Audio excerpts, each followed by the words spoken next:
be back here recording another video of me sitting down talking. Since I don't really get out much to talk to other people, it's nice to be able to have this like ability to communicate through an artificial like electronics room. So my boyfriend and I are back at the place we were staying at in our studio apartment. We got done cat sitting and now are back in our tiny little room. So it's a like shared living space kind of, where like it's a community kitchen and community living room and community office space, which is the space I'm in right here. So I just wanted to talk a little bit about today, something that I've experienced quite a few times in my lifetime as a quiet introvert who, I guess,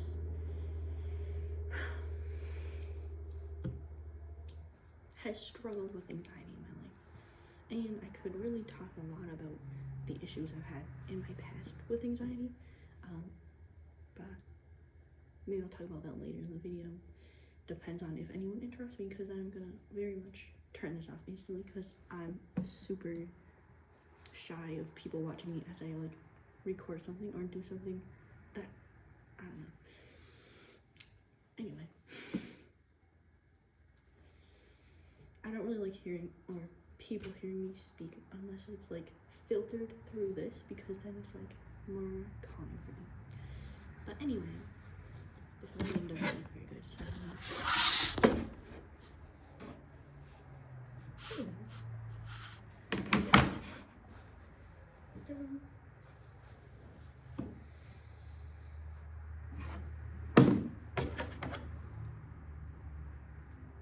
Coincidences. I think coincidences are pretty cool when they happen. I think it has to take some level of observance or observational tendencies to be able to recognize coincidences. And I've had a few in my lifetime. And I guess I'll just talk about the first one that's at the top of my mind.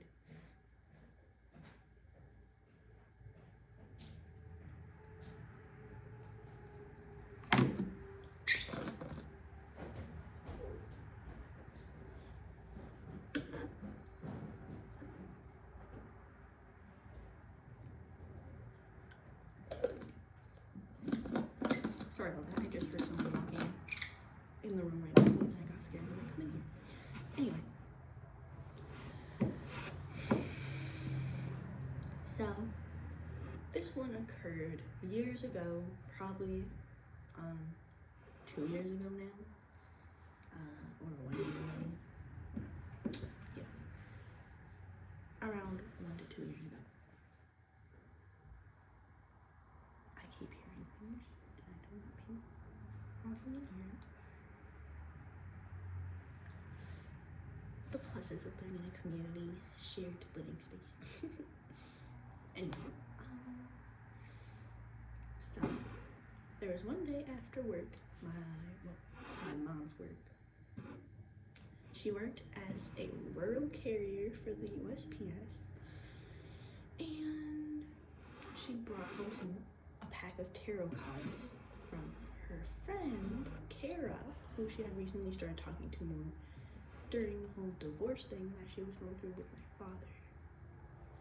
And so I obviously was like, tarot cards are like obviously fake, and there's no reason to believe that they're actually gonna hold any marital value whatsoever. And like, her and my younger brother, who's 11 months younger than me and 1 day younger than me,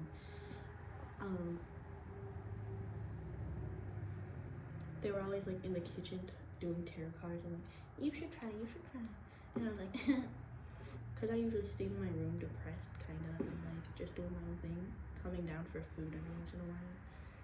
And eventually I just came down one night and I was like, whatever, I'll try it. Actually, I don't think I ever tried it with them. I must have like waited until they were out of the kitchen. And so then the next morning when my mom was at work and my brother was like sleeping still, is when I actually decided to like go in the kitchen, grab the tarot card deck, and try it out for myself. So I read the little pamphlet in it with like all the meanings, and I was like, boring. And then so I tried it. I was like, well, the only thing interesting is like, who am I? At the tarot card. So then I just shuffled the deck, and then I randomly pulled a card out of the deck, and I read it, and it was the Chariot. So then I read the pamphlet about what Chariot means, and it's like about endurance or whatever, long term. You can see that if you even care. And then I was like, okay, next question. Who did I used to be? Just to see what that one might be. So then I shuffled the deck, put the card back in, obviously, and so this is when it got kind of weird. I was not expecting it, but after shuffling the deck face down, the cards were in my hands. I like fan them out, and I'm always very thorough with everything I do, so obviously very well shuffled. And so I decided just like, I'm gonna choose a very specific card this time. So I was like fanning a little out, fanning a little out, until there was just one card that I grabbed. And I might have even like hesitated between two different and then grabbed a second or something like that. I don't know. But somehow the one card that I decided this is the one, I flipped it over and it was the Chariot again.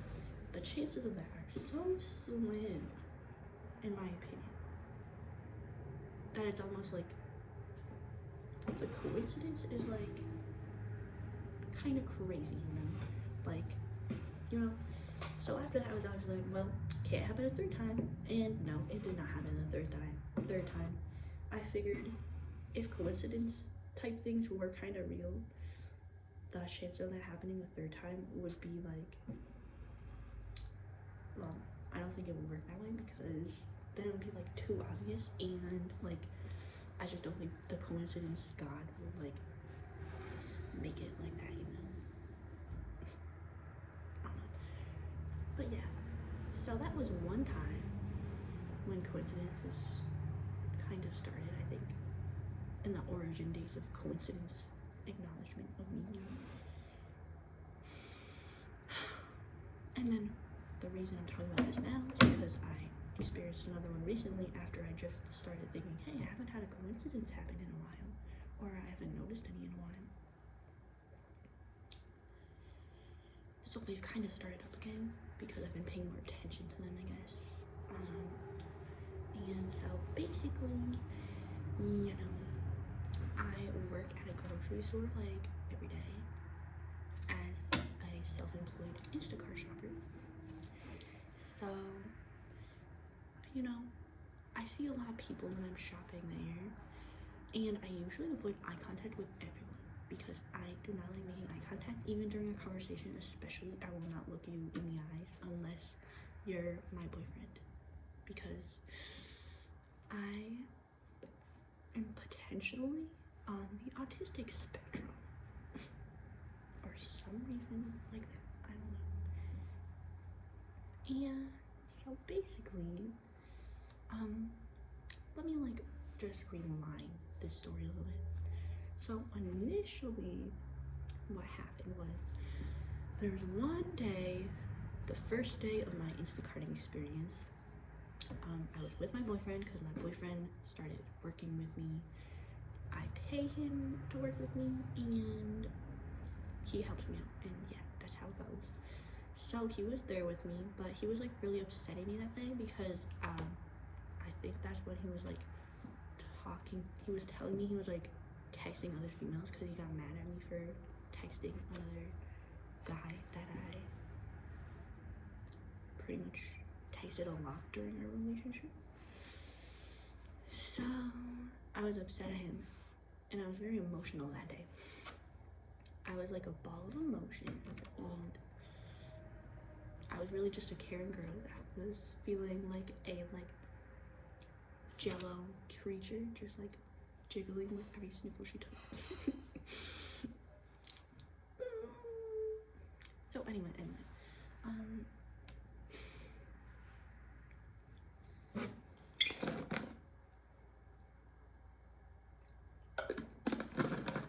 So I had asked my boyfriend a question once.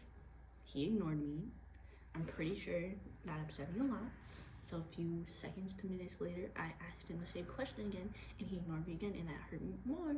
That time I was like really upset because I was already emotional. So I was like,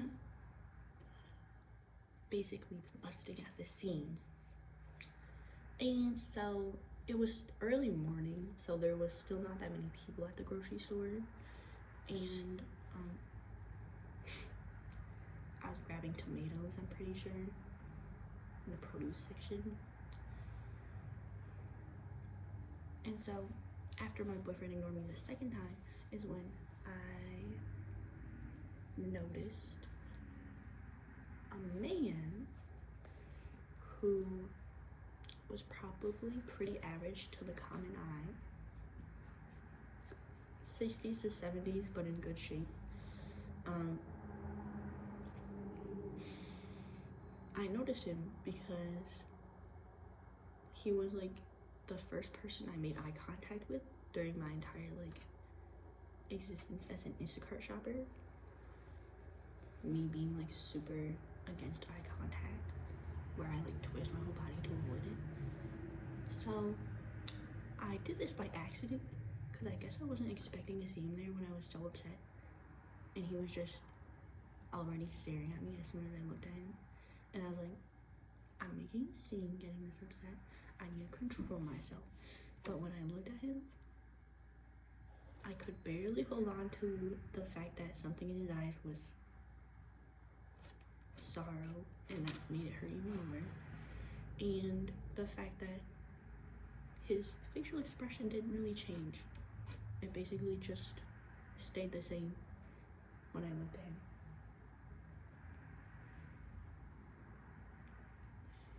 And there's something in just a nice person when you're already hurt and sad that makes it so much easier to cry.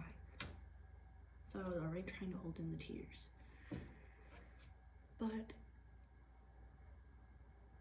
I had made some like crazy facial expression probably that I didn't direct toward that man, but he probably noticed it because I looked at him as I was making it, and I was like, oh, sorry about that. Let's go back to pretending like everything's okay now. But there's something in his face and eyes that just stuck with me.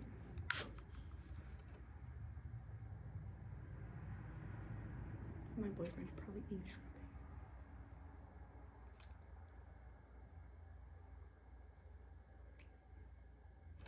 Just go check 1 second.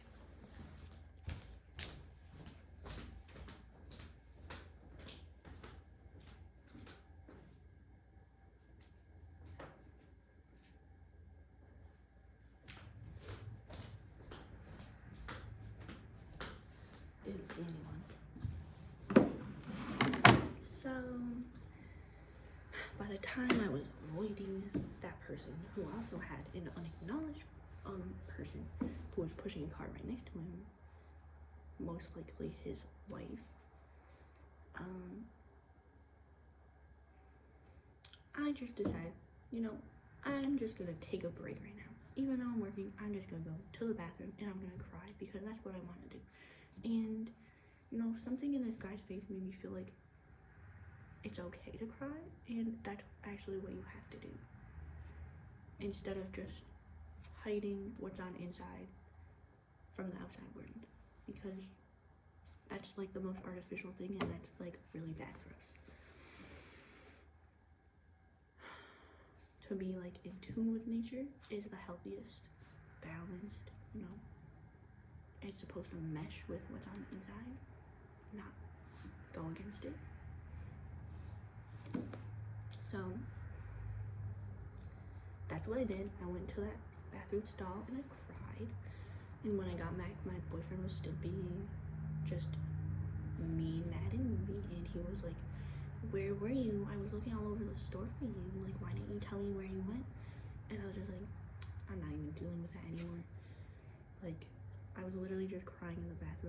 just how you're gonna greet me.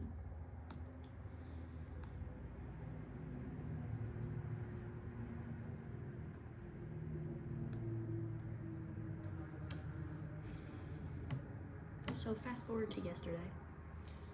I had never thought that I would see that man again. So when I was at the Big Y that's closer to me now, by like 15 to 20 minutes closer, like, than the other one, I wasn't surprised because at this point in life, I'm not surprised by like the unexpectedness is possibilities. But he was there again. This time at a different store. In the entrance of the same brand, like, company. And when I first saw him, I was like, I recognize the face as distantly familiar, so then I pondered it for a little bit. I was like, oh, that's definitely that guy. And so it had been like months in between those two appearances. And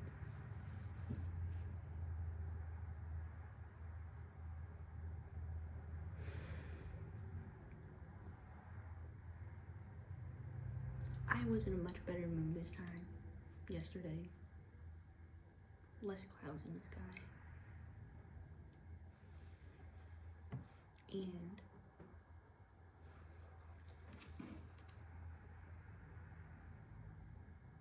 again, when I looked at him, he was already looking at me. And we made eye contact for a little bit. And I don't do that with anyone, especially since most people don't even look at me when I'm like eye contact, I guess. But I don't look at them either. And there was something in his gaze that just, the fact that he was already looking at me was like, it was kind of reassuring. Like, even before I got there, he knew I was worth looking at.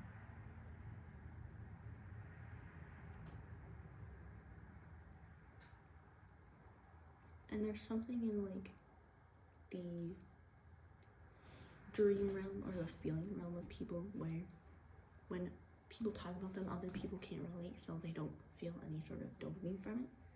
But I wanted to share this experience because it was important to me, and I hope to later reflect upon it. And if other people have opinions or anything, I would appreciate them leaving comments, although I know it's going to take a lot more viewers for that to probably start happening.